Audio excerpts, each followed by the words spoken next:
YCP మాజీ MLA Prasanna Kumar రెడ్డిపై పోలీసులకు కొవ్వూరు ఎమ్మెల్యే వేమిరెడ్డి ప్రశాంత్ రెడ్డి ఫిర్యాదు చేశారు. తనపై అనుచిత వ్యాఖ్యలు చేశారంటూ ఎస్పీ కార్యాలయంలో ఏఎస్పీకి లిఖితపూర్వకంగా ఫిర్యాదు చేశారు. ప్రసన్న కుమార్ రెడ్డిపై చర్యలు తీసుకోవాలని ప్రశాంత్ రెడ్డి డిమాండ్ చేశారు. ఆంధ్రప్రదేశ్ లో మహిళలకు ఇలాంటి పరిస్థితి రాకూడదని ఆవేదన వ్యక్తం చేశారు. జరిగింది మీకు పొద్దు నుంచి చెప్తూనే ఉన్నాను, మీకు అందరికీ తెలుసు. దాని మీద కొత్తగా చెప్పాల్సింది ఏం లేదు. కానీ ఇప్పుడు ఎస్పీ గారి ఆఫీస్కి వచ్చి ఏఎస్పీకి కంప్లైంట్ ఇవ్వడం జరిగింది. ఒక మహిళ మీద అనుచిత వ్యాఖ్యలు చేసిన ప్రసన్న మీద ఇప్పుడే కంప్లైంట్ చేశాను.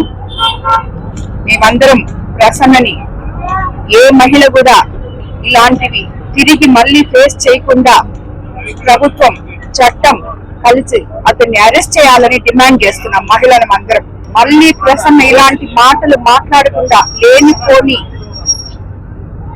సంస్కారం లేని మాటలు మాట్లాడకుండా అతన్ని అరెస్ట్ చేయాలని నేను ప్రభుత్వాన్ని కోరుతున్నాను. అదేవిధంగా మన పోలీస్ వ్యవస్థకు కూడా విన్నవించుకుంటున్నాను.